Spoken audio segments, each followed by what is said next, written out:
In today's lecture, we will discuss about mesh analysis. Okay, as we discussed in previous lecture, what is mesh? Mesh is a loop which further doesn't contain any loop.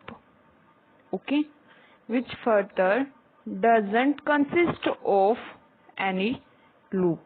मतलब एक ऐसे loop जिसमें और कोई loop include ना हो। और loop क्या होता है? कोई भी क्लोज्ड पाथ। ठीक है, लूप क्या है? कोई भी क्लोज्ड पाथ, उसको हम लूप बोल देते हैं। Fine. Remember one thing, mesh analysis is applicable only for planar networks. Fine. There are one condition which is known as super mesh.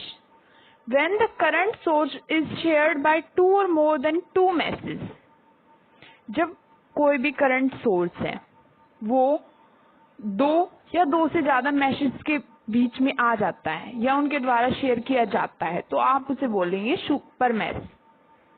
ठीक है, सुपर मैश। हम इस कंडीशन को लेटर ऑन स्टडी करेंगे। पहले हम अपना सिंपल मैश एनालिसिस की कुछ न्यूमेरिकल्स की प्रैक्टिस करते हैं। Here two numericals are given. Before solving the question 1, let us solve the question number 2.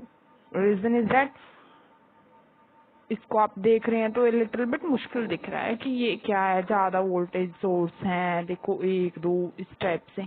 तो हम पहले इसको सिंपल को देखते हैं, फिर मैं उसके बाद आपको क्वेश्चन नंबर 1 कराऊंगी। ठीक है, see find the value of current I using mesh analysis. क्या बोल रहे हैं कि मैश एनालिसिस को अप्लाई करो और करंट आई की वैल्यू को फाइंड करो। हियर इज द आई।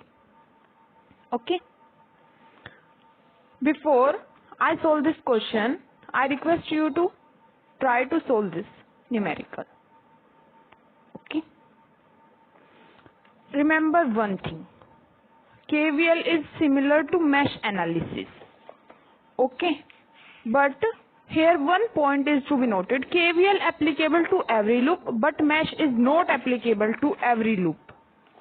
मतलब केवीएल को आप हर लूप पे अप्लाई कर सकते हो, बट जो मैश एनालिसिस है वो सिर्फ प्लेनर पे अप्लाई होता है। ओके, ये प्लेनर नेटवर्क है। Don't confuse with the planar word, just simple try to solve this. Let I take this is mesh 1। Okay, you can say loop 1, but हम mesh बोलेंगे क्योंकि इसमें फर्दर और कोई लूप नहीं है। ये मैश 2 है और ये मैश 3 है।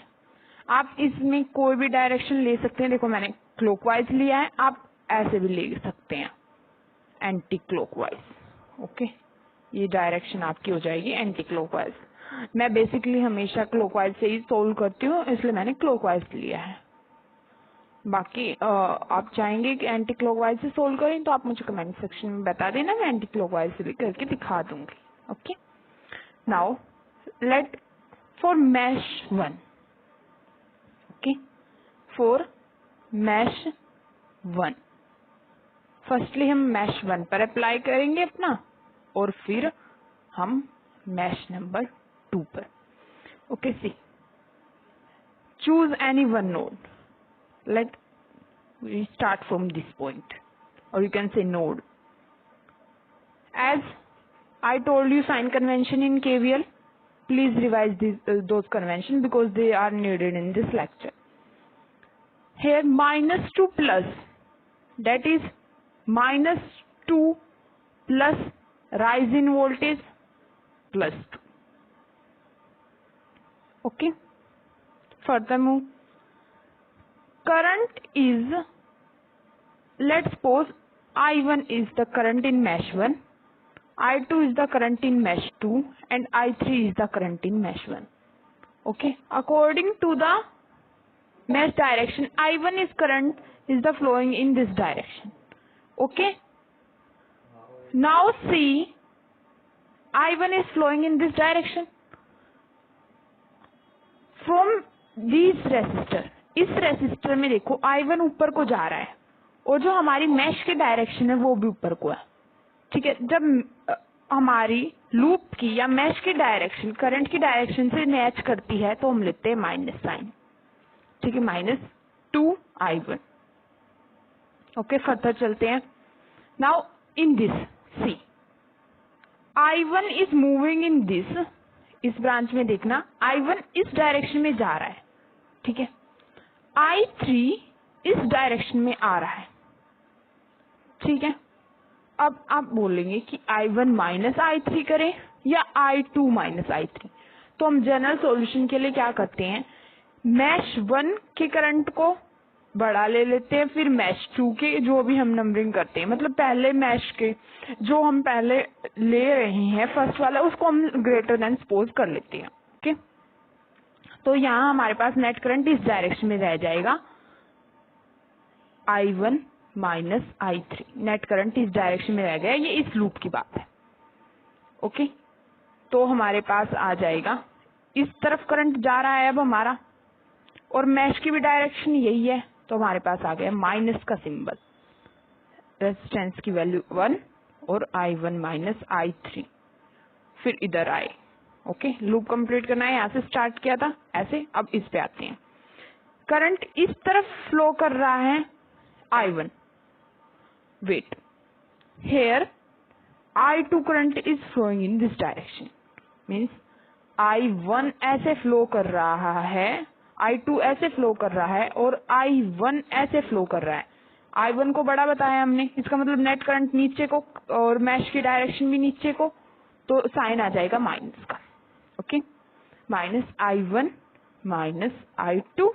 ठीक है, और रेजिस्टेंस की वैल्यू 1 थी, इंटू 1 करना है, आप कर लीजिए, is equal to 0 close path में KVL के अकॉर्डिंग। तो इसको हम सोल्व करके लिख सकते हैं 2 minus 2I1 minus I1 minus minus plus I3 minus I1 minus minus plus I2। Okay, see I1 I1 I1 2 3 4 minus 4I1 plus I2 plus I3 plus 2 is equal to 0। Let's suppose this is equation 1. Okay, this is our equation number 1. Now come to the mesh 2. Okay, now we write our equation for the mesh number 2. Here for mesh 2, similarly we start from here. You can choose any node, आप यहाँ से भी start कर सकते हैं, यहाँ से भी मैं कोई भी नोड ले लेती हूँ, मैंने सपोज कर लिया ये ले ली।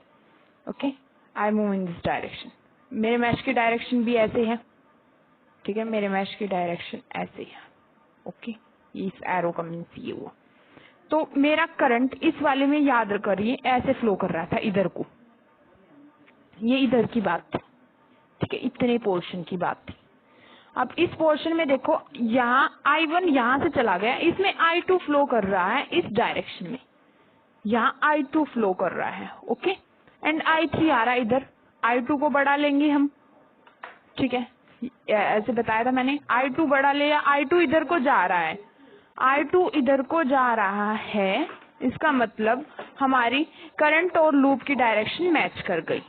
ओके, तो हमारा आ गया माइनस का sign, I2 minus I3 into 1. Okay, now move in this direction, only I2 current is flowing. Okay, mesh direction is also in this way, so I write minus I2. Now I came to this, in this I1 is flowing downward and I2 is flowing upward. Okay, that means net is I1, net is I. Okay, so minus I2. Now in this I1 downward, I2 upward. So I1 is greater than I2. So net current is in downward direction, that is I2. But our direction of mesh is upward. Okay, so we take positive sign. I1 minus I2 is equal to 0. Fine. Now solve this. Minus I2 minus minus plus I3 minus I2 plus I1 minus I2 is equal to 0. 1, 2, 3 minus 3I2 I1 plus I3 is equal to 0. That is our equation number 2. Okay. Now come to mesh 3. From mesh 3, we also write equation. Let's suppose we try to apply our equation, KVL equation. Yeah, you can say mesh equation. Okay. I move from here to here. But see, here no voltage is given. Current is given, but no resistance is given. And here no voltage is given. मतलब देखो, या आपके पास voltage होती तो आप simple लिख सकते थे कितनी वोल्टेज है. अब करंट है, आपके पास रेजिस्टेंस नहीं है. ठीक है, वोल्टेज ड्रॉप आप कैसे लिखते हैं? V is equal to IR. उसके लिए आपके पास रेजिस्टेंस भी होना चाहिए. यहाँ रेजिस्टेंस नहीं है तो आप KVL के इक्वेशन को अप्लाई नहीं कर सकते. तो देखो, हमने बोला कि मेश 3 में I3 करंट फ्लो कर रहा है. ठीक है, एमीटर क्या शो करता है? करंट. ओके, तो एमीटर ने कितना करंट शो किया? 2 एम्पियर. तो हम डायरेक्ट लिख सकते हैं कि जो I3 है वो कितना है? 2 ampere. Okay, now late solve this equations. Put the value of I3 in equation number 2. We get I1 minus 3I2 is equal to minus I2.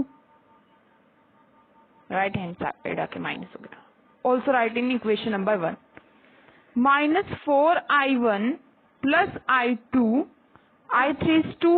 2 to 4. इधर जाके हो गया minus 4. Okay. Now we need to solve these equations only. Now see.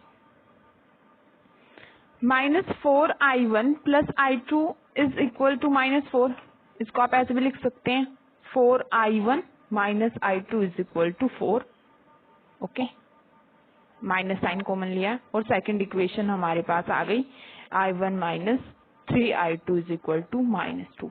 Elimination method use करना है, simple. तो elimination method use करने के लिए क्या होता है? फर्स्ट इक्वेशन लिखी, फर्स्ट का कोफिशिएंट मैच करना चाहिए. यहाँ 4 है, यहाँ 1 है, तो इसको 4 से मल्टीप्लाई करेंगे तो हमारे पास आ गया 4I1 minus 12I2 is equal to minus 8. Okay.